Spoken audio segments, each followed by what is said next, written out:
they get older, as time goes on, but I've seen them on people in their 30s or even in their 20s.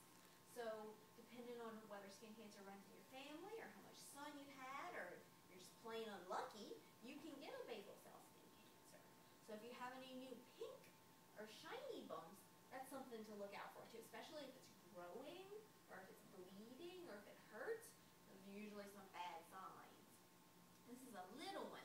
This one's a little bit bigger. Sometimes the basal cell cancer starts to get raw and rough in the middle and it can even bleed from inside the middle. Sometimes this happens, so somebody doesn't come in. Basal cell cancer usually doesn't kill people, but if you leave it there, it will continue to grow. And over 5, 10, 20 years, it will grow and grow and grow, and it can eat away at muscle and at bone, and it can go really deep. So it's not anything to ignore, and it's something that you want to try to catch early so that you can take it out while it's still small. The treatment for basal cell carcinoma is surgery. We surgically remove these. So hopefully we want to catch it when you look like this and not when you look like this.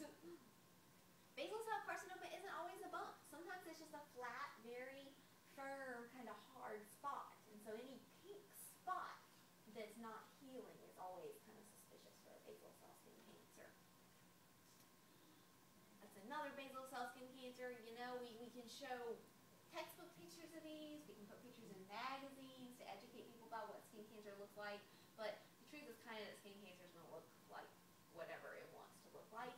And sometimes, if it's just a funny spot, sometimes it's worth checking out, maybe biopsying the spot just to make sure it's not a skin cancer, because they don't always look like perfect, shiny, pink bumps.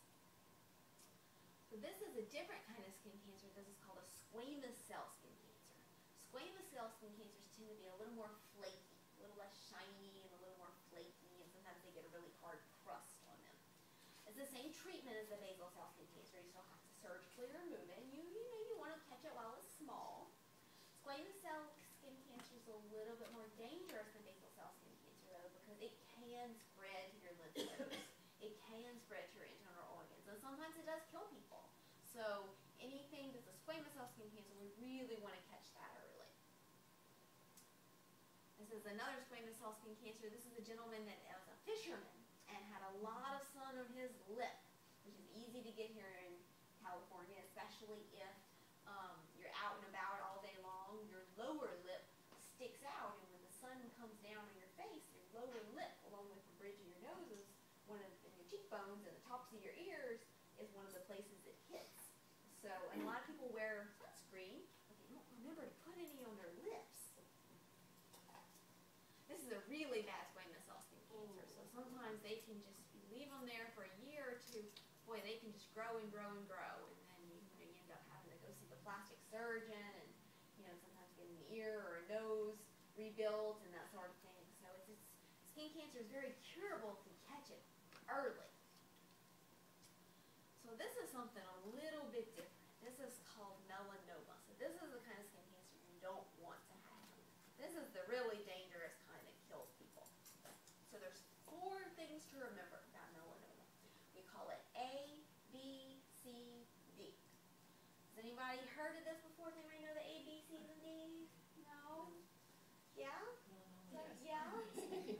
Definitely, we know that you would. So the A is asymmetry, right? So we want to make sure the lesion is symmetrical. We like it to match side to side. If you fold it in half like a book, you want one side to match the other side. If you get something like this where one side doesn't match the other side, it doesn't work real well.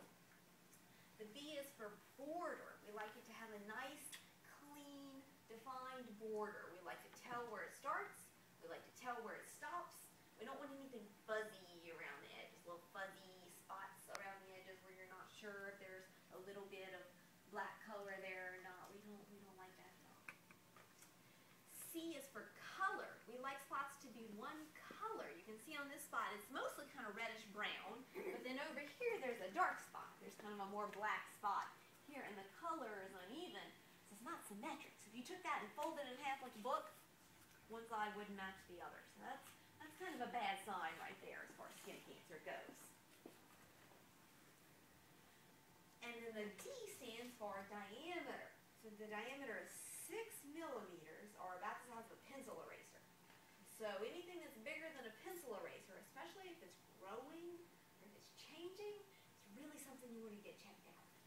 So asymmetry, border, color, and diameter. So this is a real good one, right? Everybody could know this was melanoma, right? You guys agree? Is it symmetrical? Does it match from side to